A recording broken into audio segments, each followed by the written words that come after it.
Babak 926, Pasukan Dewa Darah.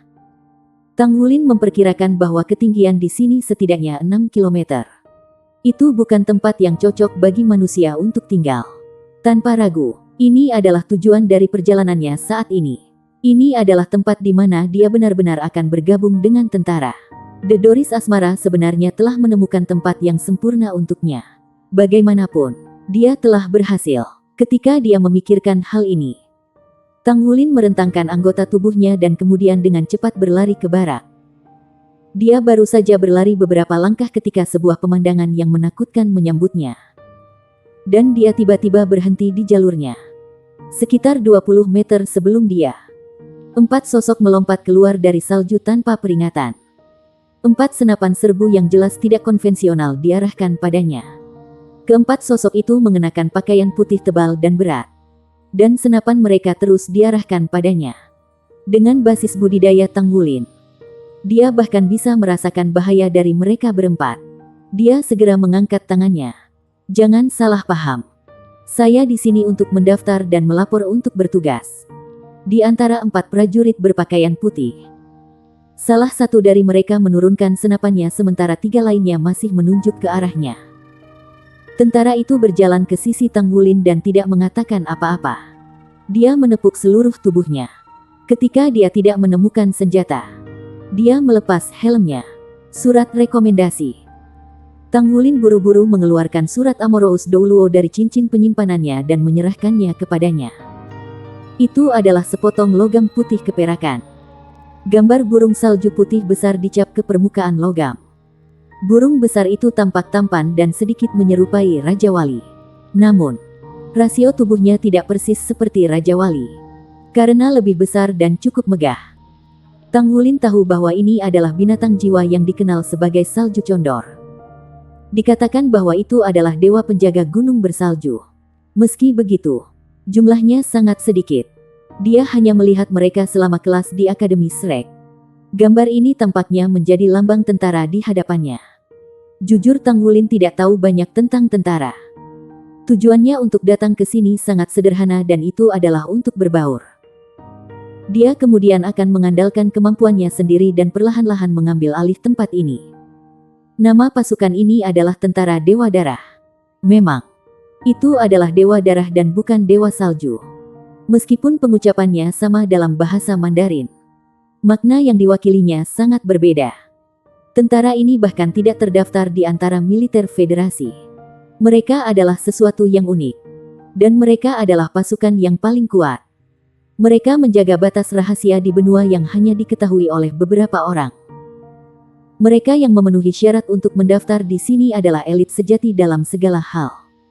Demikian pula, mereka yang memiliki kualifikasi untuk merekomendasikan tentara ke tempat ini hanya berasal dari beberapa tempat. Akademi Shrek, Sekte Tang, Aula Pertempuran Dewa, Pagoda Roh, dan beberapa klan guru jiwa kuno dan mapan. Tidak ada yang lemah di sini karena orang yang lemah lembut tidak mungkin bertahan di sini. Durasi dinas militer di sini juga jauh lebih lama daripada tentara lainnya. Karena para calon harus melayani setidaknya selama 5 tahun.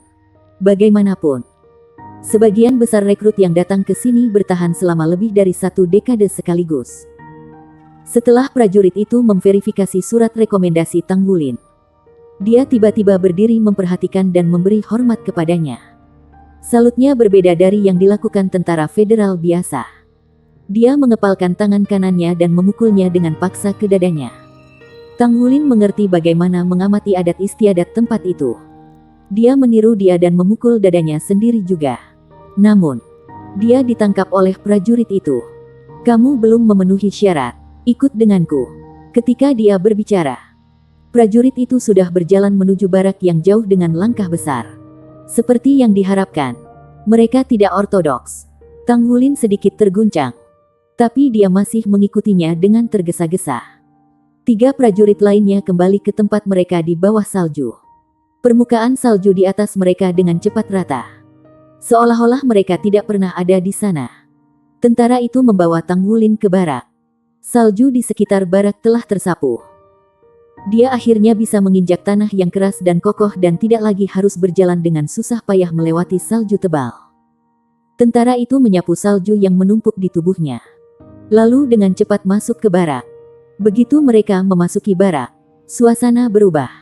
Segalanya di sini tampak teratur. Selain salju putih berkilau di sekitar mereka, itu tidak tampak sangat berbeda dari barak normal. Namun, Tang Wulin memperhatikan bahwa ia hampir tidak bisa melihat orang di sini. Bahkan tentara patroli pun. Tang Wulin juga tidak menanyakan hal ini. Pendapatnya adalah bahwa untuk memahami suatu tempat, lebih baik baginya untuk mengamati dan mendengarkan. Karena tidak ada yang baik dari mengatakan terlalu banyak. Selain itu, dari nada prajurit yang membawanya ke sini, para prajurit di sini pasti sangat bangga pada diri mereka sendiri. Bahkan mungkin agak isolasionis. Dia dapat dengan jelas mengatakan bahwa dia seharusnya tidak berbicara secara tidak bergantian.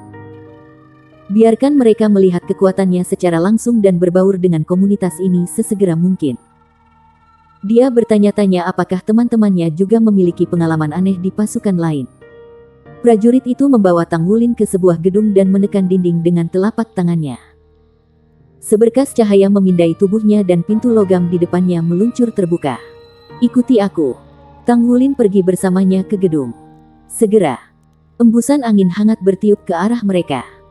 Seolah-olah anggota tubuhnya disetrika. Kenyamanan yang dia rasakan tak terlukiskan. Bahkan kandungan oksigen di udara tampaknya telah meningkat.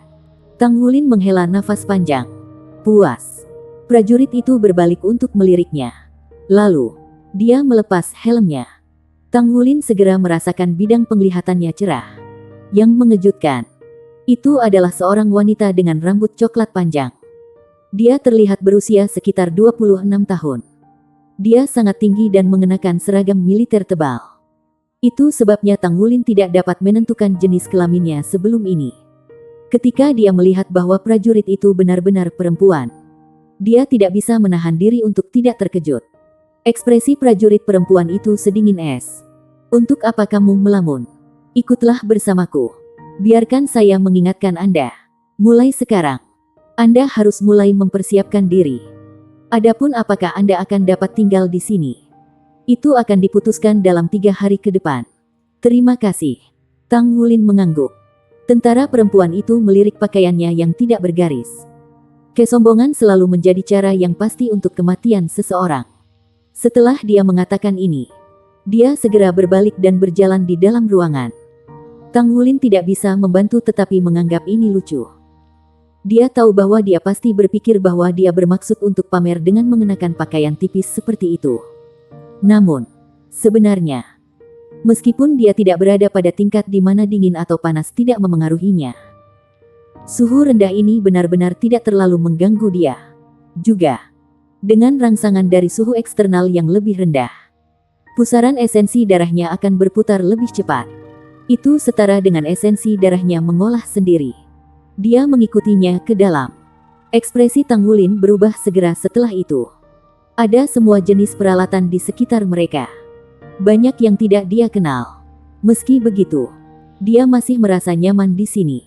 Mereka melewati koridor, dan prajurit wanita itu membawanya ke ruangan lain. Tang Wulin akhirnya melihat orang lain di ruangan itu. Itu adalah prajurit wanita kedua yang tampak berusia 40-an. Di pundaknya ada lencana sebuah bar dan 2 bintang, yang merupakan Letnan 1. Letnan 1, ini adalah rekrutan baru. Atur penilaian untuknya. Ekspresi prajurit perempuan itu sangat dingin. "Ya, Mayor." Petugas wanita paruh baya berusia 40-an segera berdiri. Mengejutkan Tang Wulin. Dia memberi hormat petugas wanita muda itu dengan cara memalu di dada. Utama, orang yang membawanya ke sini bukanlah prajurit biasa. Dia jurusan. Tang Wulin agak akrab dengan pangkat militer. Namun, wanita ini masih sangat muda. Dan dia sudah menjadi jurusan. Letnan 1 tidak begitu muda lagi. Dengan anggukan pada Letnan 1, perwira wanita muda itu berbalik dan meninggalkan mereka. Tang Wulin berbalik untuk mengawasinya berjalan pergi. Dia langsung semakin ingin tahu tentang tempat ini. "Si kecil, jangan kaget." Begitulah cara Mayor Xing Luo bertindak ketika dia menjalankan misi. Teliti dan teliti. Anda juga tidak perlu kaget dengan peringkat kami dalam Bloodguard Army. Hanya kekuatan dan kemampuanmu yang penting, bukan umurmu. Selain itu, saya personil non-militer.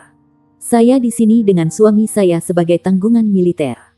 Jika Anda bisa lulus penilaian, Anda akan tahu aturan di sini di masa depan. Bab 927 Pelaporan perekrutan baru di. Terima kasih. Senyum ramah muncul di wajah Tanggulin. Itu adalah ekspresi yang benar-benar berterima kasih. Dengan ketampanannya dan senyumnya yang menyerupai matahari, adalah bawaannya untuk berada di sisi baik kebanyakan orang.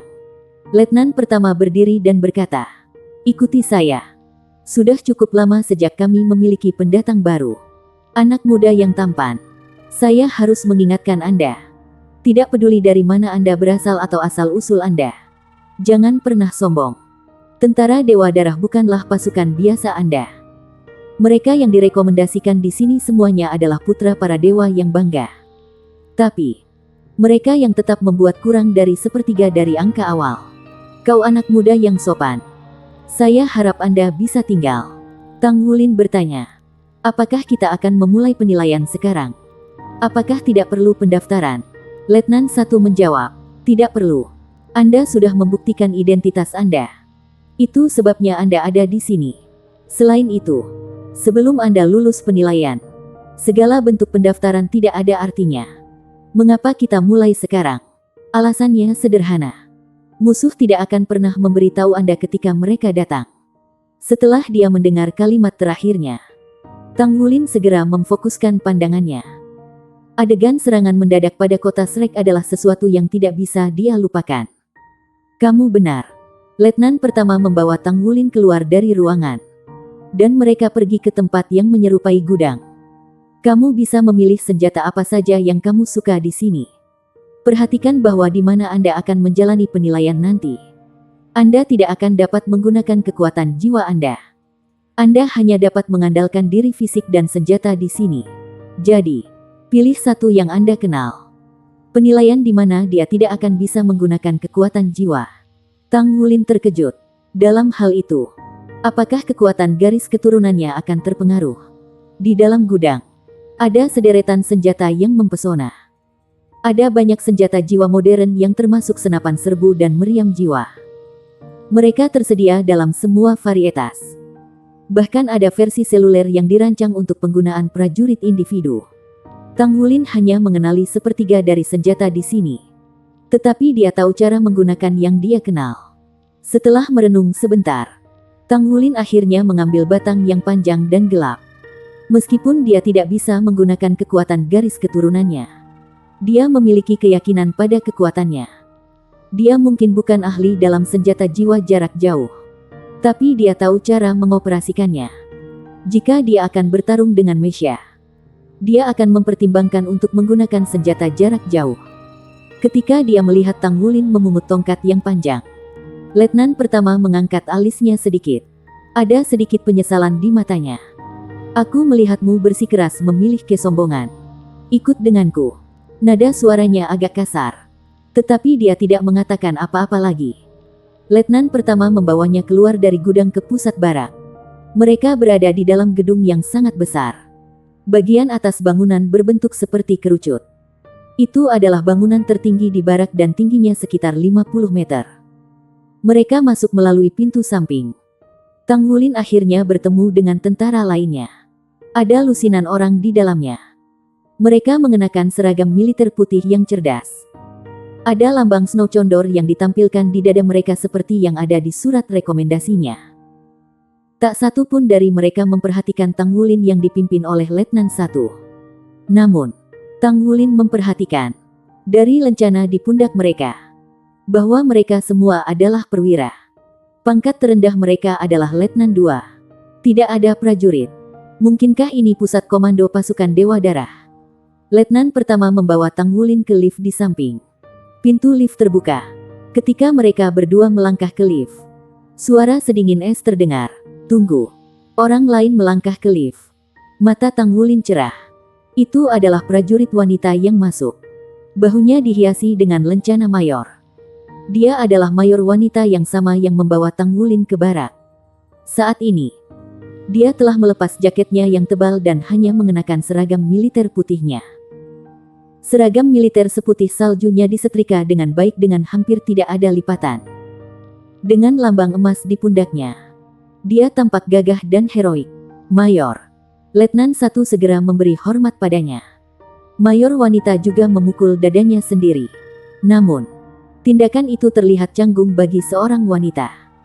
Dia memiliki tubuh yang ramping dan tinggi dengan penampilan yang indah. Meskipun demikian, dia memiliki semangat kepahlawanan yang tidak ada pada wanita biasa. Meski begitu, itu tidak menghambat perkembangan fisiknya. Ketika dia menggedor dadanya dengan tangan kanannya, ombak beriak ke bawah tubuhnya.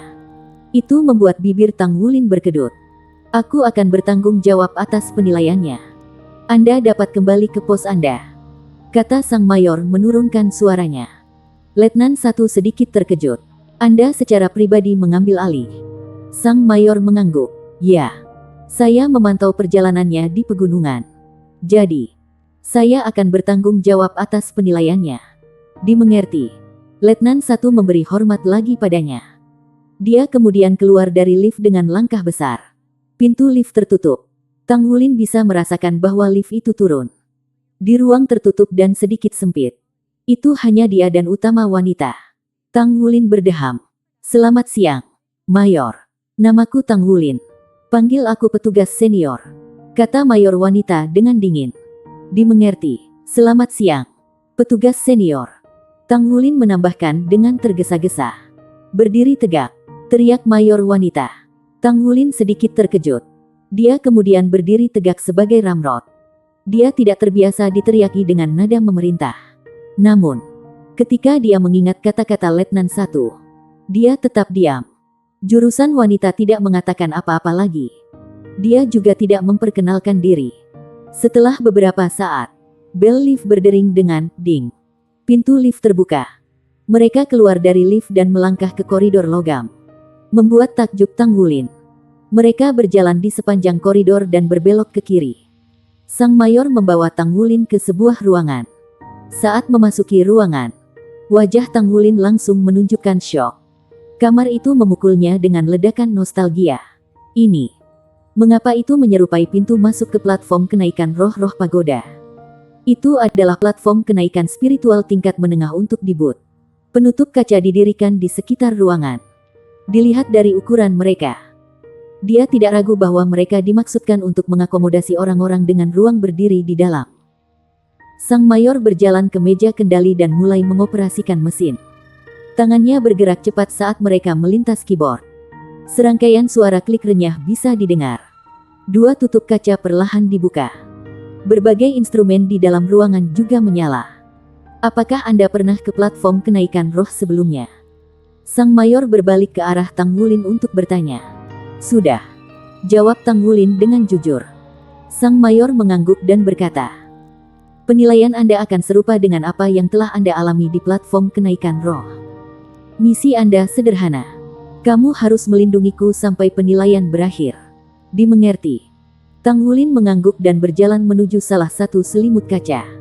Saat dia melihat punggungnya, sang mayor menyipitkan matanya sedikit. Kemudian, dia dengan cepat mengikutinya. "Biarkan saya mengingatkan Anda bahwa Anda tidak akan dapat menggunakan kekuatan jiwa Anda di dalam. Anda hanya bisa menggunakan senjata di tangan Anda. Apakah Anda mengerti?" "Dimengerti." Letnan pertama telah mengingatkannya sebelumnya. Pada saat yang sama, Tang Wulin membuat penilaian cepat atas penilaian tersebut. Itu mirip dengan platform kenaikan roh. Dia tidak akan bisa menggunakan kekuatan jiwanya tetapi hanya bisa mengandalkan kemampuan fisiknya untuk bertarung. Dia pergi di bawah selimut kaca dan perlahan-lahan menutup. Pelat logam segera menempelkan diri ke tubuhnya. Lingkaran logam di belakangnya menjaga tubuhnya tetap di tempatnya. Lingkungannya berangsur-angsur cerah. Tang Wulin tidak pernah ke platform kenaikan roh untuk waktu yang lama. Dia menutup matanya dan merasakan perubahan di sekitarnya secara diam-diam. Ada sedikit rasa sakit pada tungkai dan tulangnya. Sensasi itu menyebar ke otaknya. Tubuhnya pecah karena kejang, dan pikirannya menjadi kosong. Tang Wulin samar-samar bisa merasakan rangsangan dari arus listrik dengan perubahan dalam gelombang data dan gelombang kejut dari energi spasial. Dia belum pernah merasakan hal seperti ini sebelumnya. Itu karena kekuatan spiritualnya telah mencapai ranah spirit abis. Itulah sebabnya dia merasakan sensasi yang begitu jelas. Itu lumayan. Ketika dia membuka matanya lagi, dia menemukan bahwa dia berada di tengah-tengah daerah bersalju. Dia masih memegang batang logam. Yang lebih mengejutkannya adalah ketika dia melihat sekeliling. Dia melihat barak yang dia datangi belum lama ini. Babak 928, Gua Bawah Tanah. Apakah ini simulasi? Itu benar-benar identik dengan operasi di perkemahan dan agak luar biasa. Bagaimanapun, ada kawah besar dan dalam di sampingnya. Kawah itu begitu dalam sehingga dia tidak bisa melihat dasarnya karena gelap gulita di sana. Ada beberapa aura tak dikenal yang naik samar dari bawah yang membuat jiwanya bergidik. Dia memfokuskan pandangan batinnya tetapi menyadari bahwa dia tidak bisa merasakan kekuatan jiwanya seperti yang diharapkan. Seolah-olah kekuatan jiwanya telah menghilang dari tubuhnya. Namun, ia menganggap dirinya beruntung bahwa pusaran garis keturunannya masih ada sementara kekuatan esensi darahnya tetap bersemangat seperti sebelumnya. Jadi, dia nyaris tidak terpengaruh. Sementara itu, bayangan melintas dan mayor wanita muncul di sisinya. Hampir tidak ada perbedaan pada pakaiannya. Namun, ketika dia melihat ke arahnya, dia menemukan bahwa dia terlihat sangat berbeda. Dia tidak lagi memiliki ekspresi tabah di wajahnya tetapi sebaliknya. Dia tampak heran. Bagaimana Anda bisa masuk ke sini begitu cepat?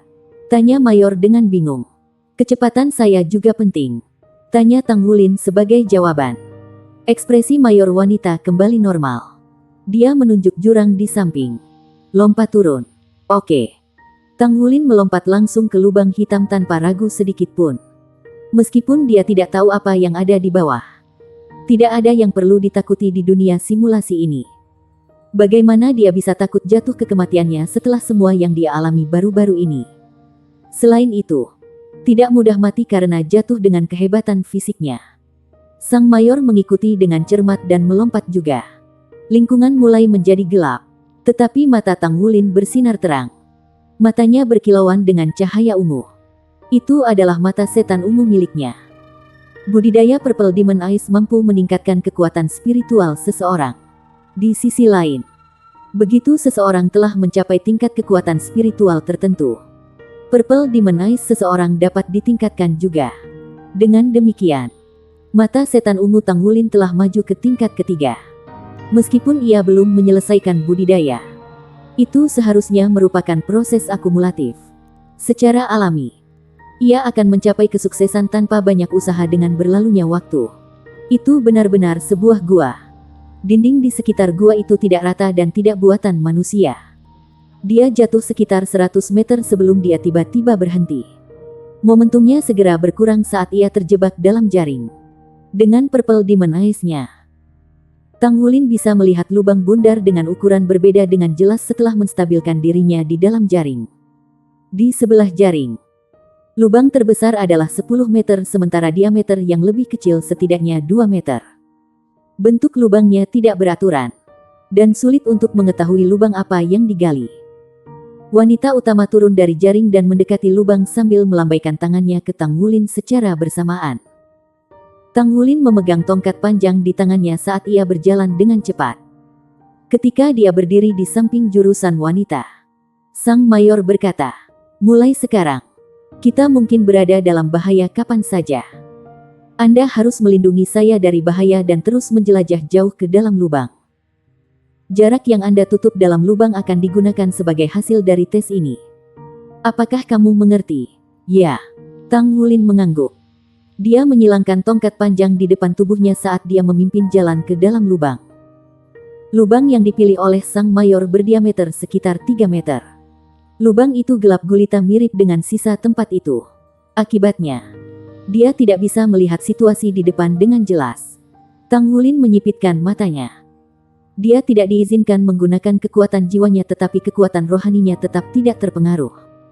Dengan susah payah, Dia masih bisa mengandalkan persepsi kekuatan spiritualnya di samping penglihatannya yang ditingkatkan dari Purple Demon Eyes untuk melihat sekitar 30 meter ke depan. Sangat sulit dalam cahaya redup seperti itu. Seperti itu. Itu menjadi lebih gelap lagi ketika dia memberanikan diri lebih dalam ke lubang sehingga bahkan efek Purple Demon Eyes-nya dengan cepat berkurang. Tang Wulin berjalan cukup cepat sementara sang mayor mengikuti tepat di belakangnya. Tang Wulin berharap dia memiliki perangkat pencitraan inframerah. Jadi akan lebih nyaman baginya untuk bergerak dalam lingkungan seperti itu. Namun, dia hanya bisa mengandalkan keterampilannya sendiri sekarang. Seperti itu. Batang paduan memiliki kegunaannya sendiri juga.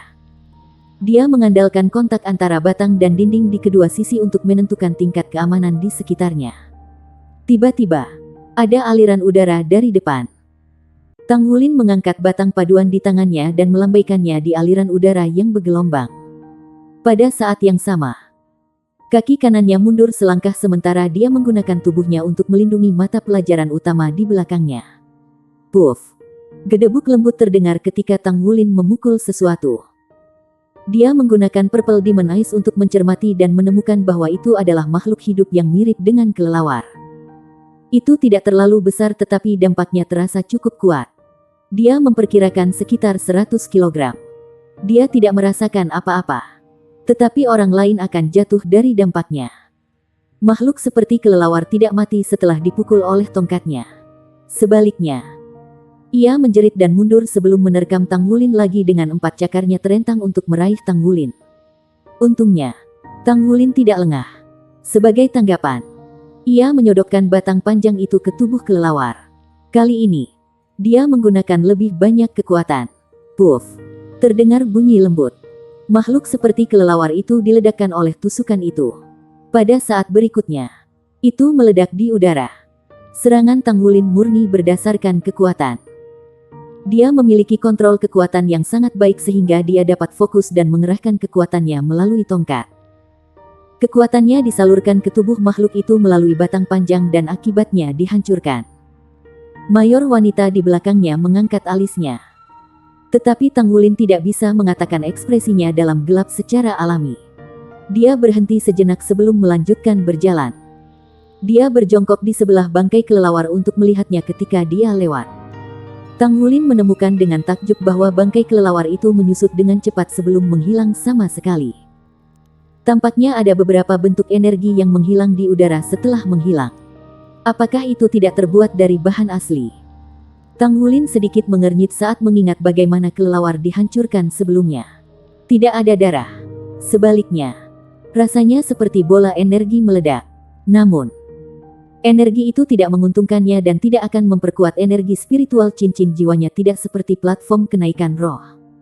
Apakah itu dibuat khusus untuk ujian? Tang Wulin terus maju sedikit bingung. Dia merasakan aliran udara datang dari lubang. Ada lebih dari satu kali ini. Bahkan, beberapa aliran udara melonjak ke arahnya secara bersamaan. Tang Wulin menyalurkan kekuatannya ke batang panjang dengan konsentrasi penuh sementara dia sedikit bergoyang ujungnya. Sekelompok bayangan terbentuk dari gerakan cepat batang untuk menjerat aliran udara. Sementara dia melambaikan tongkat panjang. Dia berdiri di sana dengan kuat dan tetap tak bergerak seperti gunung. Puff, puff, puff. 3 bunyi pelan terdengar ketika ketiga makhluk mirip kelelawar itu meledak. Sama seperti sebelumnya. Bangkai-bangkai itu mulai menghilang perlahan di tanah setelah mereka dihancurkan. Dia tidak berhenti tetapi terus maju. Kelelawar muncul berturut-turut. Kadang-kadang, hanya ada satu. Terkadang, ada sebanyak 6-7 dari mereka. Mereka hampir memenuhi seluruh terowongan gua dengan tubuh besar mereka. Namun, tidak ada kelelawar yang bisa menembus pengepungan Tang Wulin dengan tongkatnya yang panjang. Kelelawar dihancurkan dan dihancurkan pada waktunya. Cahaya berangsur-angsur bersinar saat mereka terus berjalan maju sejauh 100 meter sementara jumlah kelelawar menjadi lebih sedikit juga. Itu tidak benar-benar cerah. Tapi setidaknya lebih baik dari sebelumnya. Jalan berbelok ke sudut kiri dan mencapai ujungnya. Tang Wulin hanya berhasil beberapa langkah setelah belokan ketika dia tiba-tiba berhenti. Dia mengungkapkan keterkejutan secara bersamaan. Tempat itu mirip gua. Itu besar dan menempati area yang sebanding dengan stadion. Di sisi lain gua besar, ada ratusan lubang dengan ukuran berbeda di dindingnya yang besar. Ketinggian gua sekitar 100 meter sementara ada ratusan kelelawar berkaki empat terbang dan mengepak di dalam gua saat ini. Lebih banyak kelelawar keluar dari dinding seberang gua. Sementara cahaya juga bersinar dari lubang. Cahaya bersinar samar-samar di seluruh gua. Tapi itu sudah cukup untuk mata setan ungu Tanggulin. Jadi ujiannya adalah mengalahkan kelelawar. Tatapan Tanggulin sedikit bergeser. Sang mayor berdiri di sisinya saat ini. Dia tiba-tiba mendongak dan tersenyum padanya. Ini adalah pertama kalinya dia melihat senyum lebar. Dia merasa agak gelisah bahwa senyum itu tampaknya menyembunyikan niat jahat. Kemudian, sang mayor berbicara kepadanya dengan lembut. "Tolong lindungi saya." Dia tiba-tiba berlari langsung ke gua sebelum dia bahkan menyelesaikan kalimatnya. Sudut bibir Tanggulin berkedut sekali. Apakah ini tantangan antropis yang legendaris? Dia meratapi hatinya. Tetapi dia tidak melambat sama sekali. Dia berjingkat erat di belakang jurusan. Kelelawar empat cakar di udara mengeluarkan serangkaian pekikan saat mereka merasakan kehadiran penyusup. Salah satu kelelawar turun dari atap gua sementara yang lain menerkam Tanggulin dari segala arah. Bab 929, penilaian dimulai. Sang mayor bertindak seolah-olah dia tidak bisa melihat kelelawar dan berlari menuju pusat. Tanggulin mengacungkan tongkat di tangannya seperti tombak. Dengan setiap tusukan, kelelawar empat cakar meledak di udara. Bayangan tongkat melayang di sekitar mayor. Dan bahkan seekor kelelawar pun tidak bisa mencapai jarak 2 meter darinya. Dengan setiap momen yang berlalu, mata sang mayor menjadi semakin terkejut. Dia telah melihat bagiannya yang adil dari anggota baru yang datang ke sini untuk dinilai. Ada penembak jitu besar yang mampu mengambil alih seluruh situasi. Dan ada orang-orang yang mengandalkan kontrol terampil dan ahli dari berbagai senjata jiwa untuk mengatasi tantangan. Namun, mereka yang mengandalkan kekuatan tubuh dan pengalaman pertempuran mereka sendiri untuk mengambil langkah-langkah perlindungan dari jarak dekat sedikit dan jarang. Secara alami, dia punya alasan sendiri untuk memilih menilai Tanggulin sendiri. Setelah dia menuntun Tanggulin ke letnan pertama, dia mendapatkan rekaman keamanan di sekeliling gunung. Dia melihat bagaimana Tanggulin dengan berani naik gunung dan datang ke barak. Terlalu cepat. Itu adalah penilaian pertamanya setelah dia melihat rekaman Tanggulin. Dia lebih dari 3 kali lebih cepat daripada ketika dia pertama kali datang ke sini. Orang ini tampak tidak manusiawi. Tanpa menggunakan kekuatan jiwa, dia telah menusuk es tebal dengan tangan kosong. Pendakian terakhir tidak diragukan lagi adalah bagian paling mengejutkan dari upayanya. Keingintahuan telah membuatnya datang untuk menilai Tanggulin secara pribadi saat ini. Dalam keadaan normal, isi penilaian akan dijelaskan secara singkat kepada rekrut sebelum memulai. Namun, dia tidak melakukannya kali ini. Juga, setelah mereka tiba, dia seharusnya bergerak maju perlahan. Tetapi dia memilih untuk berlari. Dia ingin melihat betapa terampilnya rekrutan baru ini.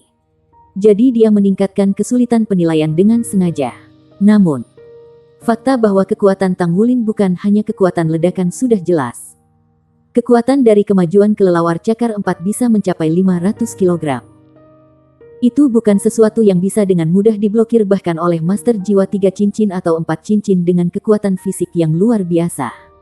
Namun, ketika berhadapan dengan pukulan Tanggulin, mereka direduksi menjadi bangkai atau embusan udara yang dengan cepat menyebar.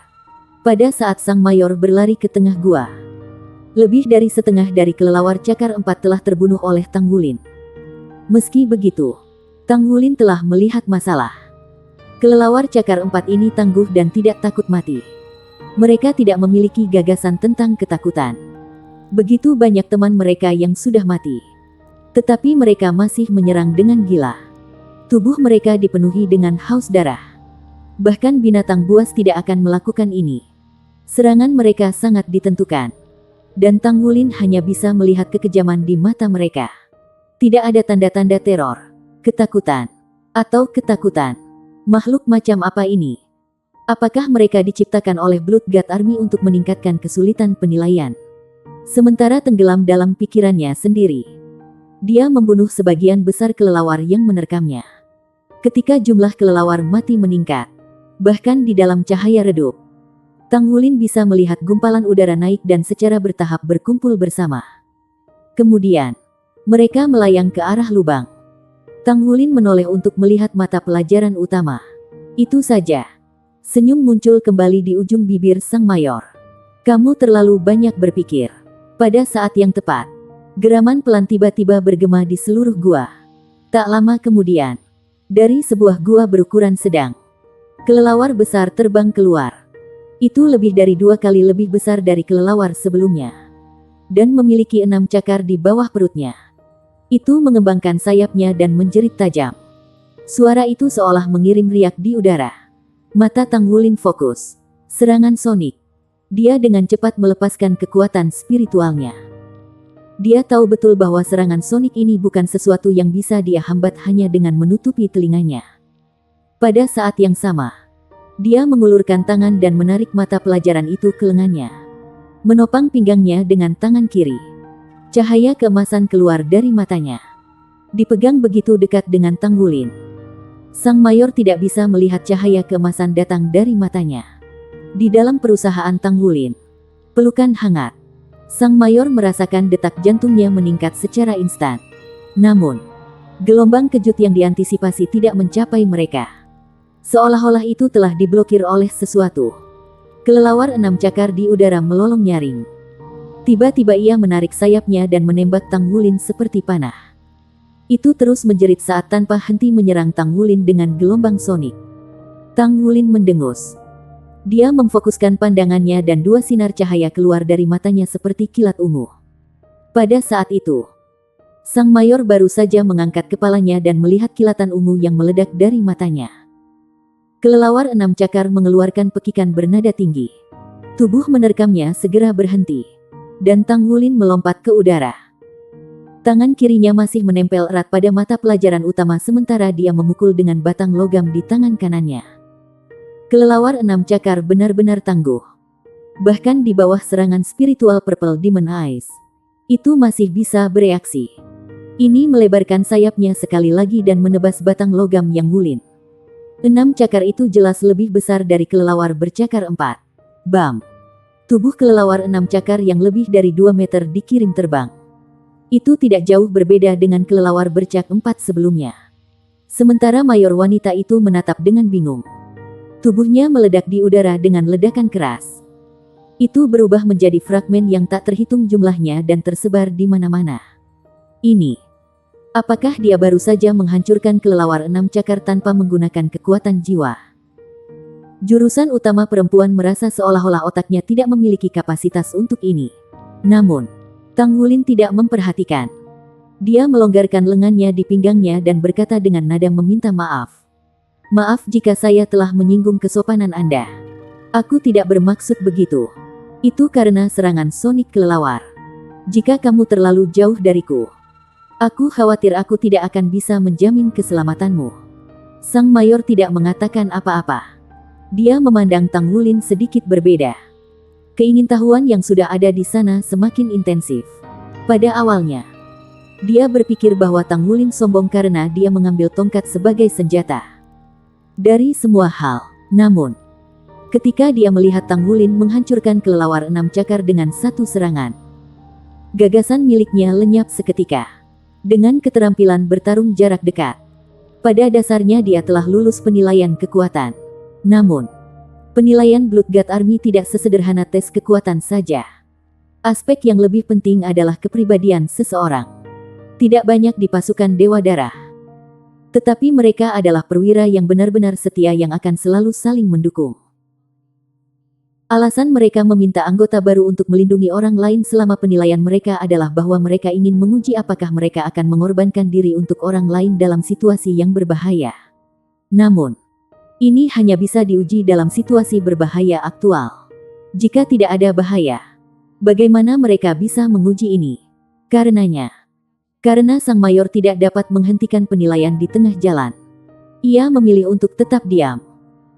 Kelelawar 6 cakar terbunuh dan kelelawar cakar 4 yang bertahan di sekitar gua selama beberapa saat akhirnya membuat diri mereka langka. Namun, Saat damai mereka hanya berlangsung sebentar. 3 kelelawar cakar 6 besar merangkak keluar dari gua. 3 kelelawar. Kekuatan mereka tidak hanya 3 kali lipat dari 1 kelelawar. Makhluk-makhluk ini tidak hanya menyerupai kelelawar dalam penampilan tetapi juga memiliki gaya bertarung yang serupa. Mereka memiliki kekuatan besar dalam pertempuran dan terampil menyinkronkan gerakan mereka satu sama lain. Mari kita lihat bagaimana dia akan menangani ini sekarang. Saat Mayor mengantisipasi pertempuran, Tang Wulin sudah bergerak. Kali ini, dia tidak menunggu mereka untuk menyerang secara pasif.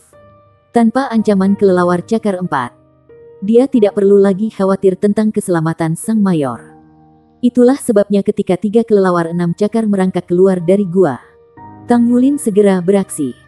Batang logam di tangannya tiba-tiba berubah menjadi bayangan hitam.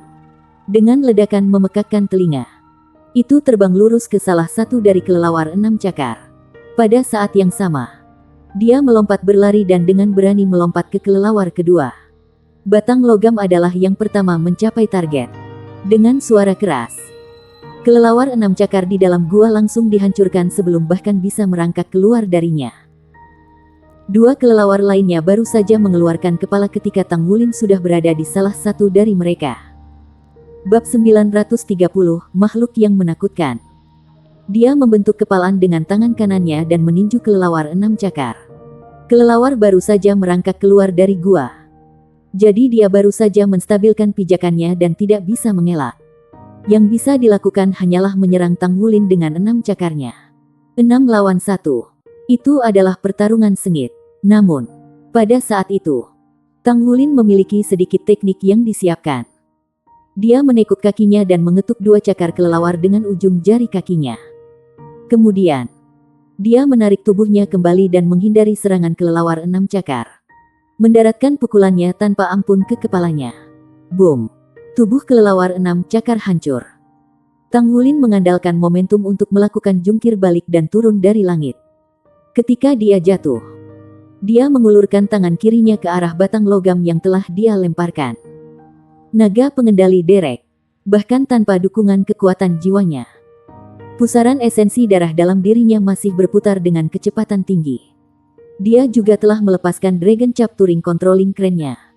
Dan tongkat itu tiba-tiba terbang kembali ke tangannya. Kelelawar cakar 6 lainnya sangat licik. Alih-alih menyerangnya, ia menerkam Sang Mayor. Sang Mayor berdiri di sana tanpa bergerak. Tetapi dia mengerutkan kening. Meskipun Tang Wulin telah menunjukkan kemampuan yang sangat kuat. Jika dia hanya orang yang ceroboh yang hanya peduli pada pertempuran dan tidak peduli dengan rekan-rekannya, mereka tidak akan berguna baginya. Saat itu, bayangan hitam melintas di depan matanya. Dengan bunyi lembut, kelelawar 6 cakar, hampir pada saat itu, tertusuk oleh tongkat panjang dari samping. Itu dipaku ke dinding batu yang jauh. Begitu batang logam menabrak dinding batu, energi yang mengerikan meletus. Itu mengguncang tubuh kelelawar 6 cakar sampai hancur. Sementara Sang Mayor masih menatap adegan ini dengan mulut ternganga. Tang Wulin sudah kembali ke sisinya dan berdiri diam di sana. Sebuah bayangan hitam melesat ke arah Tang Wulin secepat kilat. Itu tidak terlihat sangat besar, tapi itu panjang.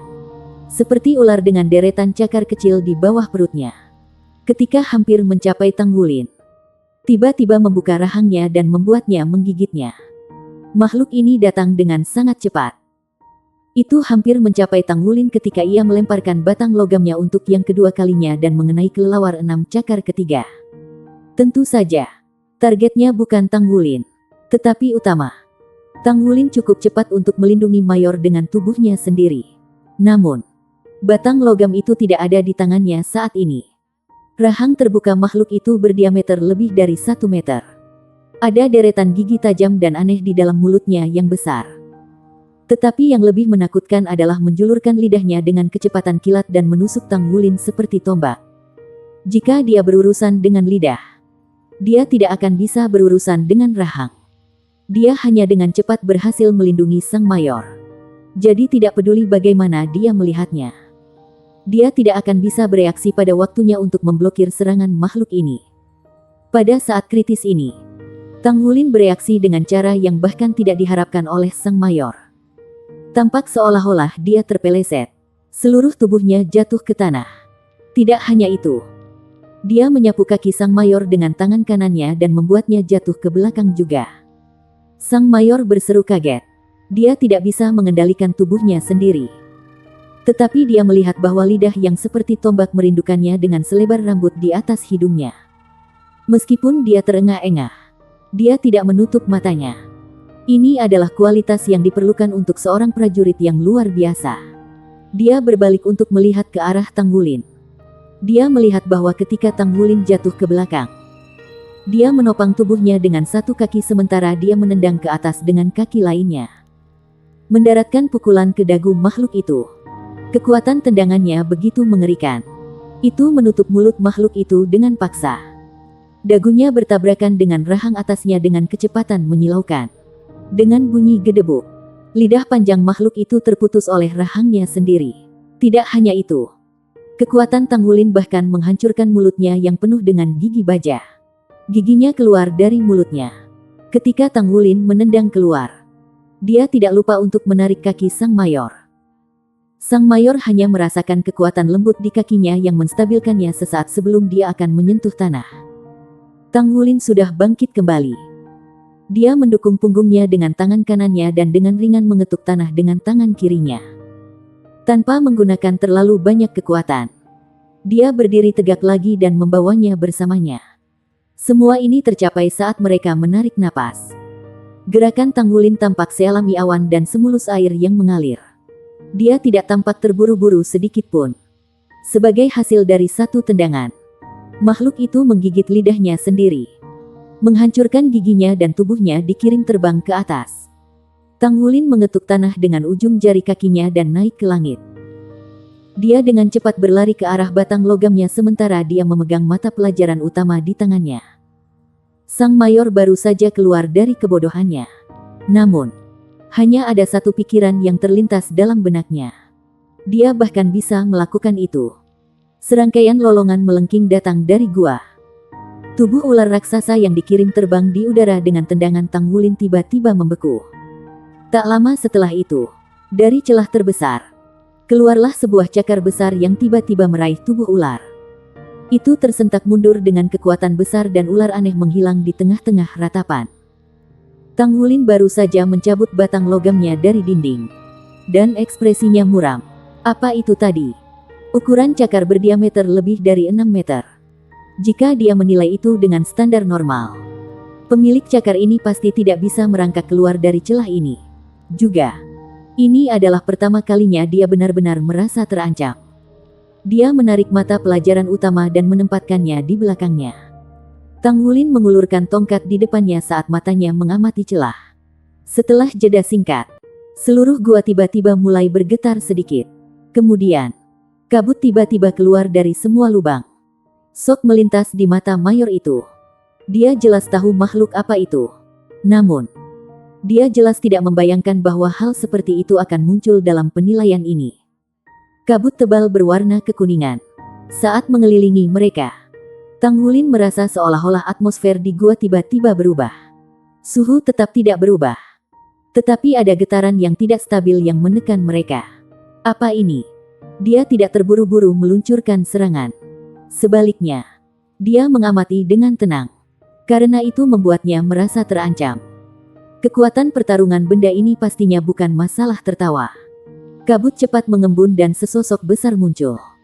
Itu adalah monster yang tidak pernah dilihat Tang Wulin sebelumnya.